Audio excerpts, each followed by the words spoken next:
우리가 무언가 특별한 상황 가운데 어떤 삶이라고 이름을 붙일 수 있는 그런 여러 모습들이 우리에게는 있습니다.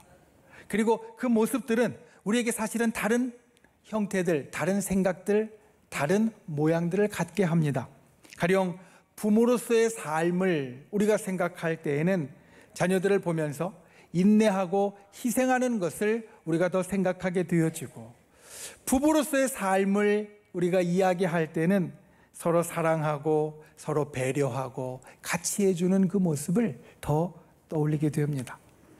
직장인으로서 똑같이 일을 하지만 직장인으로서의 삶은 우리가 같이 일하는 사람들과 협동하고 그 안에서 내 능력을 발휘하는 것들을 나의 삶의 모습으로 갖는다고 하면, 사업을 직접 운영하시는 삶은 책임감을 가지고 리더로서 또 나하고 같이 있는 사람들과 함께 성장하는 그런 모습들을 삶 가운데 그리게 되어집니다.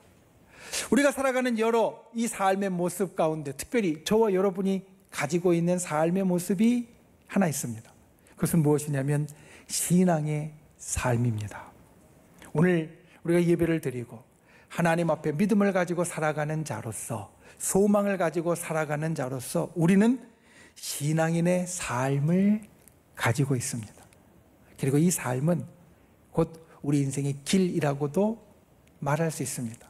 성경은 사람의 인생, 삶을 이야기할 때 인생, 삶을 어떻게 표현하냐면 누구의 길이라고 표현합니다. 실제로 원어는 삶을 길이라는 말로 많이 표현하고 있습니다. 길은 우리가 어떤 길을 간다고 할 때 길을 가는 것에는 특징이 있습니다. 어떤 길이라고 할 때 그것은 중간의 과정과 결과를 같이 포함하고 있다는 겁니다.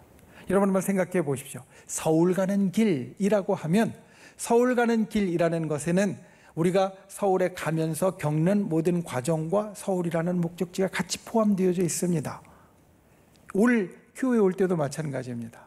예배를 드리기 위해서 교회 가는 길이라고 하면 그 길이라는 데에는 내가 교회에 가는 과정과 그리고 그 도착지, 그 목표인 교회가 같이 포함되어져 있다는 겁니다. 그래서 길은 단순히 어느 하나 단순한 단면만을 이야기하는 것이 아니라 그것을 향하여 나아가는 과정과 그 마지막 종착, 목적, 결과까지 포함하는 것이 길이라는 말입니다.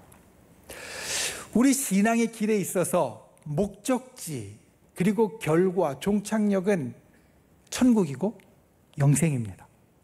우리 신앙생활을 하는 사람의 마지막 도착지는 천국이고 영생입니다.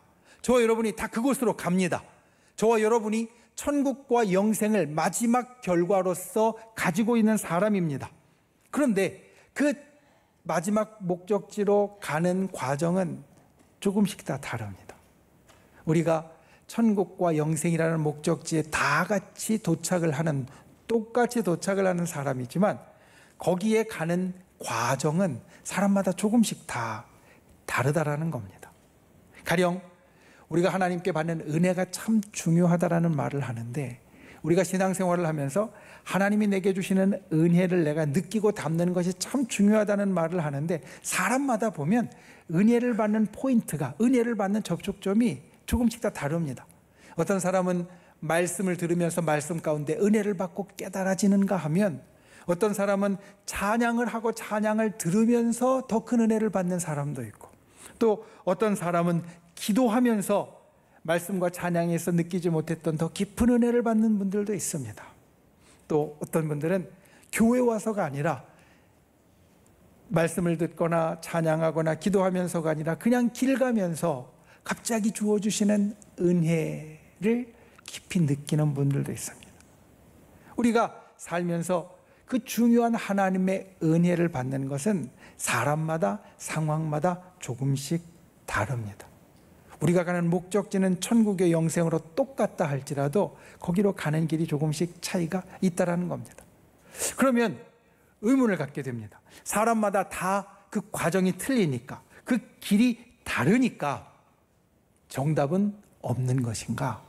어떤 게 맞고 어떤 게 틀리다고 말할 수 없는 것인가? 우리가 인생을 빗대어서 이야기를 하면 그거에 대한 대답을 할 수 있습니다. 자, 가령 우리가 인생을 볼 때 인생도 다 다르게 살아갑니다. 종착지는 같을지언정, 죽음이라는 종착지는 같을지언정 거기로 가는 과정은 사람마다 다 다릅니다. 그런데 우리는 그 다 다른 인생을 보면서 이렇게 이야기할 수 있습니다. 아, 저 인생은 좋은 인생, 잘 사는 인생이네. 저 인생은 별로 잘 사는 것 같지 않은, 별로 좋은 것 같지 않은 인생이네. 우리는 그런 이야기를, 그런 판단을 할 수 있고 또 합니다. 다 다른데 이거는 괜찮고 좋은 인생이라는 것을 우리가 알고, 다 다른데 이것은 별로 좋지 않고 별로 우리가 좋은 이야기를 할 수 없는 인생이라는 것을 안다는 이야기입니다. 신앙도 마찬가지입니다. 신앙의 길이 다 다르지만, 신앙의 과정이 다 다르지만 그 가운데 이것이 좋고 이것이 괜찮다라는 것은 정해진 것이 있습니다. 성경에 나오는 많은 사람들, 그들이 다 다른 길을 갔지만 그들의 이야기를 통하여서, 그들의 모습을 통하여서 이것은 정답에 가까운, 우리가 하나님이 이렇게 가라고 하는 좋은 거야, 이거는 별로 좋지 않은 거야, 이야기할 수 있는 기준이 우리에게 있다는 겁니다. 오늘 우리가 신앙의 길이라는 제목으로 함께 말씀을 나눕니다. 우리가 다 다른 신앙의 길을 가지만 그 신앙의 길 가운데 우리 모두가 다 같이 이것은 참 좋은 길이고 우리가 가야 할 길이다 라는 것을 깨닫는 귀한 은혜가 있길 원합니다. 특별히 올 한 해 우리가 하나님을 경험하는 삶을 살아가면서, 각자 다 다르게 하나님을 경험하는 삶을 살아가면서 이게 우리가 걸어갈 신앙의 길이야 라는 그것을 깨닫고 또 우리 심령마다 담을 수 있는 귀한 은혜가 있기를 예수님의 이름으로 축원을 드립니다. 첫 번째, 신앙의 길은 지름길이 아니라 돌아가는 길입니다. 신앙의 길을 우리가 성경 안에서 찾아볼 때 어떤 신앙의 길을 볼까 고민을 했습니다. 고민을 하면서 그래, 한 사람의 신앙의 길보다 그래도 여럿이 함께 모여서 걸어가는 그 길에 하나님께서 보여주신 좋은 원칙이 있지 않을까. 그러다 보니까 한 사람 한 사람을 보기보다 이스라엘 민족, 이스라엘 백성 전체를 보게 되었습니다. 그리고 신앙의 길이라는 것이 우리가 구원받아서 걸어가기 시작하는 길입니다. 우리의 신앙의 길은 우리에게 어떻게 시작이 되어지느냐? 내가 구원을 받고 그리고 하나님을 깨닫고 하나님의 은혜 안에서 살기 시작하면서 내게 열려지는 길입니다. 그러고 보니까 오늘 출애굽한 이스라엘 백성들의 이야기가 들어왔습니다. 자, 그들은 한 사람이 아닙니다. 이스라엘 백성이라는 단체, 그리고 이스라엘 민족이라는 한 무리의 큰 사람들을 뜻합니다. 그리고 지금 우리가 함께 보는 이 시간, 이스라엘 백성들은 어떠한 상황 가운데 있느냐? 이제 막 애굽에서 종살이 하다가, 이집트에서 노예 생활을 하다가 해방되어서 막 그 길을 걸어가기 시작하는 사람입니다. 우리로 빗대어서 이야기하자면 이제 하나님의 은혜로 구원을 받아서, 애굽에서 노예 생활에서 해방되는 구원을 받아서 가나안이라는 목적지를 향하여서 걸어가기 시작하는 사람들입니다. 그들의 인생의 길, 사실 여러 선택이 있었습니다. 여러분, 애굽, 이집트에서 지금 이스라엘이 있는 이 가나안 땅까지 아주 짧은 길로 가면 열흘이 채 걸리지 않는 거리입니다. 그런데 이들은 어떤 길로 갔느냐? 한 2년 정도 걸리는 길로 처음에 가다가 나중에 결국은 40년이 넘어서 거기에 도착하는 변화가 생깁니다. 그들이 어떤 길을 갔고 또 무엇이 있었기에 그러한 일이 나타나게 되었을까? 우리 인생에도 때로는 며칠 만에 갈 수 있는 길을 몇 년으로, 몇십 년으로 바뀌어지는 일들이 때로는 있지 않을까? 그래서 오늘 우리가 출애굽기의 말씀을 보는데 제일 처음 나타나는 것이 무엇이냐? 하나님께서 이들을 돌아가게 하셨다라는 겁니다.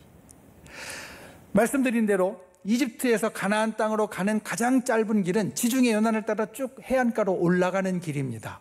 그 길은 아주 잘 닦여져 있고 그리고 아주 편한 길입니다. 사람들이 많이 살기 때문에 여러 가지로 도움도 받을 수 있는 길입니다. 그런데 하나님은 이스라엘 백성을 그 길로 가도록 만들지 않으셨습니다. 오늘 말씀에 보니까 하나님께서 17절 말씀에 이 백성을 돌아가게 하시면서 그 이유를 이렇게 말합니다. 이 백성이 전쟁을 하게 되면 그 마음이 흔들리고 어려움에 처할까 걱정하셨다. 자, 보통 이 해안으로 가는 길은 이름이 파라오의 길이라고 붙여져 있는 길이고요. 애굽의 왕, 이집트의 왕인 바로가 무슨 일이 있을 때, 위로 올라갈 일이 있을 때 이용하는 길입니다. 그 군대가 움직일 때도 이용하는 길입니다. 잘 닦여져 있고 그리고 사람들이 살만한 좋은 조건을 갖추고 있어서 사람들이 다 몰려 사는 곳입니다. 그리고 거기에는 또 하나 성경에 블레셋이라고 이야기하는 민족들이 모여 살고 있습니다. 그들은 각각 성을 만들어서 방어성을 구축하고 있었고 그 가나안으로 올라가는 길에 아주 중요한 지역을 차지하고 있었습니다. 이집트가 이 길을 갈 때는 아무 문제가 되지 않았습니다. 왜냐하면 블레셋은 이집트를 주군으로 섬기는 사람들이었기에 왕들이 오면 길을 열어주었고 환영하고 필요한 것들을 다 대어주었습니다. 그런데 이스라엘 백성은 달랐습니다. 이스라엘 백성은 지금 애굽에서 부딪히면서 빠져나온 사람들이고 그 많은 사람들이 물을 지어서 이동하기에는 사람들과 충돌이 당연히 생겼을 것이고 블레셋이 그 길을 쉽게 열어주었을 리가 없습니다. 사실 블레셋은 지금 이때뿐만 아니라 이스라엘 역사의 초기에도 계속해서 이스라엘과 부딪히는 제일 주된 대적이었습니다.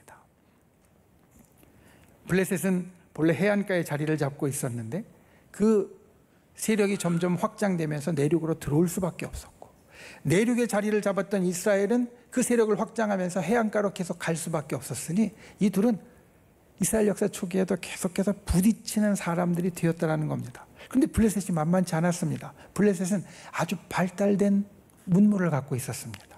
성경에 보면 처음에 이스라엘 백성이 거기 정착하여 살 때에 그 고산지대를 개간하면서 그들이 갖고 있었던 농기구들이 쉽게 무디어지고 그리고 못 쓰게 되어지는 것을 우리에게 알려줍니다. 그러면 그 농기구들을 수선했어야 되는데 이스라엘에는 그것을 제대로 수선할 사람이 없었습니다.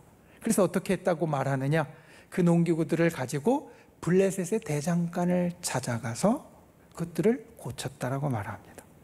그러니까 성경이 인정하는 것은 당시에 제일 중요한 철기를 다루는 기술이 블레셋이 훨씬 더 앞서 있었고 그것은 곧 블레셋이 훨씬 더 뛰어난 무기를 갖고 있었다라는 말로 바꿀 수 있기 때문에 블레셋은 만만한 사람이 아니었습니다. 만만한 민족이 아니었습니다. 그래서 그들과 어려움이 있을까 하나님은 이스라엘 백성을 돌아가게 하셨다라고 말합니다. 사실 이스라엘 백성들은 마음 가운데 해볼만 하다고 여겼을지도 모릅니다. 왜냐하면 지금 이들은 어디서 나오는 길이냐면 당시 제일 강대국이었던 애굽, 이집트를 어떻게든지 이기고 지금 빠져나오는 길이거든요. 그러니 이집트하고도 해볼만 했는데 블레셋 우리가 해볼만 하다고 생각했을지 모릅니다. 그런데 하나님은 그렇게 하시지 않고 이들을 돌리셨습니다. 그리고 거기에는 하나님의 아주 특별한 뜻이 있었습니다. 오늘 이 시대를 살아가는 우리들은 사실 빠른 것을 아주 중요하게 여깁니다. 빨리 가고 싶어 하고요. 빨리 가면 다른 것들은 다 없어져도 우리에게 없어도 상관없다라고 그렇게 여깁니다.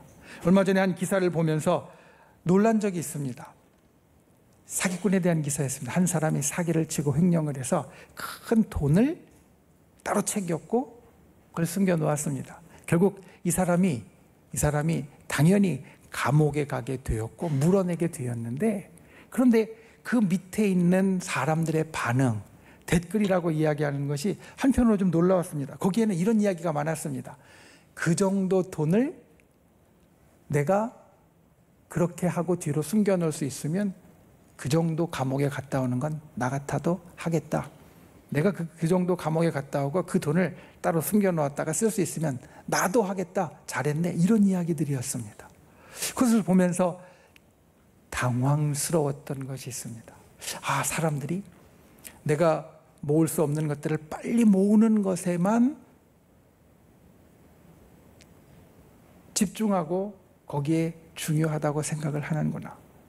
그 사람이 그렇게 사기를 치고 횡령을 했다면 결국은 남의 돈을 가지고 온 건데 그 피해를 받은 사람에 대해서는 일절 생각하는 게 없구나. 그 사람들의 아픈 마음, 그 사람들이 얼마나 그 피해자로 힘들까는 생각 안 하고 그냥 그 돈만 내게 있으면 감옥에 가서 몇 년 살고 나와도 다시 인생을 남은 시간을 풍족하게 살 수 있겠다는 이런 생각만 하는구나. 인생의 목적이 풍요롭게 사는 것이라면 어떻게 거기에 가든지 상관없다는 것이 사람들의 생각이구나. 이런 것을 보면서 마음이 좋지 않았습니다. 근데 여러분, 돌아가는 길, 때로는 시간이 걸리는 길은 달리 돌아가는 것이 아닙니다. 그 시간은 어떤 시간이냐? 나를 훈련하고 단단하게 만드는 시간입니다. 지금 이스라엘 백성을 보십시오. 이제 이스라엘 백성은 막 하나님의 구원을 경험한 사람들입니다. 그리고 만약에 빠른 길로 간다면 가나안 땅까지 한 열흘 정도 되는 시간에 충분히 도달할 수 있습니다. 그런데 그 열흘 정도의 시간은 이들이 이제 막 구원을 경험하고 그 다음에 젖과 꿀이 흐르는 땅, 축복의 땅에 가서 하나님과 항상 함께하며 그 축복을 계속해서 경험할 사람으로 준비될 만큼 충분하지 못했습니다. 그들이 훈련받을 수 없었고 그들이 하나님과 함께하는 믿음의 생활을 단단하게 만들 수 없었다라는 겁니다. 예수님을 사랑하는 것, 우리 신앙의 사람들이 다 하기 원하는 것이고 이루기 원하는 것입니다. 그런데 이게 하루아침에 되는 게 아닙니다. 주님을 사랑하고 주님과 함께하는 건 날마다 나의 마음을 조금씩 열어가고 조금씩 쌓아가면서 만들어가는 것이지 하루아침에 이루어지는 것이 아니라는 말입니다. 신앙생활도 마찬가지입니다. 신앙생활도 훈련하면서 하나씩 쌓아가는 겁니다. 우리가 천국에 가서 날마다의 생활이 신앙이 제일 중심이 되는 삶을 살려면 이 땅에서부터 신앙생활에 훈련이 되어야 합니다. 예배를 드리는 것 훈련이 되어야 합니다. 어느 한순간 같이 한 번 예배를 드린다고 해서 내가 예배의 훈련, 예배가 단단하게 닦여진 사람이 되는 게 아닙니다. 힘들고 어려울 때가 있어도, 그리고 때로는 참으로 예배 드리는 것이 힘들 때가 있어도 그때 하나씩 예배를 드리면서 쌓아가는 것이 우리가 신앙생활에 쌓아가야 될 일입니다. 기도하는 것도 날마다 하나씩 쌓아갈 때 흔히 우리가 이야기하는 것 같이 기도의 공적, 기도의 탑이 쌓여지는 것이지 한 번 진하게 한다고 해서 그 기도의 탑이 완전히 쌓여지는 게 아니라는 겁니다. 봉사하는 것도 마찬가지입니다. 성가대로 봉사하고 또 우리 식당에서나 차량이나 다른 걸로 봉사하는 것 한 번 그냥 쫙 했다고 해서 그게 봉사가 되어지는 것이 아니라 꾸준히 하나씩 쌓아갈 때 그것이 나에게 봉사의 일이 되어집니다. 하나님 앞에 예물을 드리는 것도 마찬가지입니다. 어느 한 번 크게 예물을 드린다고 해서 그것이 쌓여지는 것이 아니라 믿음의 예물이나 감사의 예물이나 내가 하나님 앞에 약속한 예물들을 하나씩 작더라도 쌓아가는 것이 우리가 하나님 앞에 우리의 신앙을 훈련하고 쌓아가는 일들이 되어집니다. 여러분, 우리의 신앙생활에 지름길 있는 것 같지만 없습니다. 돌아가는 것, 더디는 것 같지만 그게 맞는 길입니다. 확실한 길입니다. 분명한 길입니다. 돌아가더라도, 지름길이 아니라 돌아가더라도 우리가 그와 같이 확실하고 단단하게 이 신앙의 길을 걸어가는 귀한 분들이 되시기를 예수님의 이름으로 축원을 드립니다. 날마다 하나하나 우리의 신앙의 길을 걸어가고 쌓아가는 복된 분들이 되시기를 예수님의 이름으로 축원을 드립니다. 두 번째, 신앙의 길은 하나님이 동행하시는 길입니다. 이스라엘 백성이 이제 구원받고 돌아가는 길을 갈 때, 사실 우리는 구름기둥과 불기둥으로 이야기하지만 이스라엘 민족은 이것을 하나님께서 바로 저기 계신다라는 것으로 깨달았습니다. 왜냐하면 이스라엘 백성들이 하나님 임재를 경험했던 것이 바로 불과 연기였기 때문입니다. 시내산에서 이들이 머무를 때 시내산 위에 모세가 올라갑니다. 그리고 시내산 꼭대기에 모세는 하나님과 함께하면서 하나님의 말씀을 듣고 십계명의 말씀을 받았습니다. 밑에서 진치고 있던 이스라엘 백성이 저 산 위를 볼 때 저기 하나님이 계시네 라는 것을 깨달을 수 있는 일이 나타나게 되어지는데, 무엇이었냐면 그게 바로 불과 연기였습니다. 시내산 꼭대기가 불과 연기로 쌓여 있으면서 저기 하나님이 계시는구나, 이스라엘 백성이 그렇게 깨달았다는 겁니다. 그러니까 지금 자기들 앞에 연기와 같은 구름이 그리고 불이 밤낮으로 떠나지 않는 것은 저기 하나님께서 지금 계시는구나 라는 것을 깨닫게 하는 것이었고, 그들이 눈으로 하나님을 알게 되는 바로 그러한 일이었습니다. 돌아가는 길이었지만 이들에게 있어서 나타난 아주 중요한 것, 그 돌아가는 길 내내 끝까지 하나님이 그들과 함께 주셨다는 겁니다. 사실 하나님이 이들과 함께 하지 않으셔도 됐습니다. 불과 연기, 특징이 있는데 어떤 특징이 있냐면 어디로 튈지 아무도 모른다는 겁니다. 연기가 어디로 흘러갈지 우리는 예측하기 어렵고요. 지금 아무리 과학이 발달했어도 산불이 나면 예측하고 가는 데와 다른 데로 튀기 일쑤입니다. 그래서 산불을 진화하는데 굉장히 큰 어려움을 겪습니다. 바람이나 구름이나 다 고려해도 어디로 갈지 정확하게 알지 못합니다. 불과 연기는 어디로 갈지 알지 못하는데, 마치 불과 연기 속에 나타나시는 하나님이 사실 하나님의 마음대로 어디든지 가실 수 있는데, 하나님께서는 어디로 가셨느냐? 하나님의 백성과 함께하는 자리에 계속 계셨다는 것. 이게 신앙의 길을 걸어가는 사람이 항상 기억해야 될 것입니다. 이스라엘 백성이 구원받고 목적지인 가나안 땅에 갈 때까지 하나님께서 항상 함께 주시는 것처럼 우리가 이 땅에서 신앙의 삶을, 신앙의 길을 걸어갈 때, 구원받고 천국에 가는 그때까지 하나님이 우리와 함께 해주시고 우리의 앞서서 우리의 인생과 신앙을 인도해 주신다는 겁니다. 여러분, 날마다 이것을 깨닫고 바라보는 분들이 되시기 바랍니다. 하나님이 우리의 신앙의 길에 동행해 주십니다. 언제나 함께 해 주십니다. 구름 기둥과 불 기둥은 우리 앞에 항상 있습니다. 그것을 알지 못하는 것은 우리가 눈을 감기 때문이고 우리가 너무 밑으로 고개를 숙이고 있기 때문입니다. 눈을 뜨고 고개를 조금만 들면 이 앞에 있는 구름 기둥과 불 기둥이 우리의 눈에 들어옵니다. 하나님이 우리 인생에 계시지 않은 것 같을 때 그것은 하나님이 거기에 계시지 않은 것이 아니라 우리가 하나님 앞에 눈을 감기 때문이고 하나님을 바라보기보다 땅만 바라보고 있기 때문입니다. 우리가 고개를 들고 눈을 뜨면 바로 거기 계신 하나님을 우리는 볼 수 있습니다. 때로는 목사님을 통하여 여러분 하나님을 볼 수 있고, 때로는 말씀을 통하여 하나님을 볼 수 있고, 때로는 내 옆에 있는 나의 믿음의 식구들을 통하여서 우리가 고개를 들기만 하면 하나님을 볼 수 있다는 겁니다. 신앙의 길을 가면서 그 하나님을 보는 분들이 되시기 바랍니다. 느끼는 분들이 되시기 바랍니다. 붙잡는 분들이 되시기를 바랍니다.